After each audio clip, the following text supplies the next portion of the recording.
Hi everyone, in front of me I've got iPhone 15 and let me share with you how to change date and time on this device.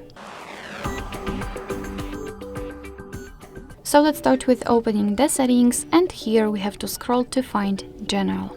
Now let's tap on date and time.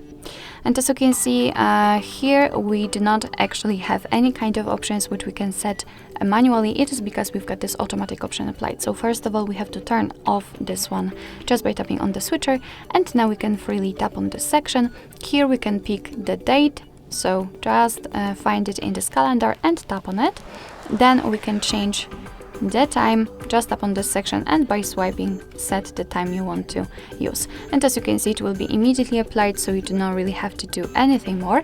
You can also decide whether you want to use the 24-hour format of the time or 12-hour format just by turning off this option. It's up to you, as I said.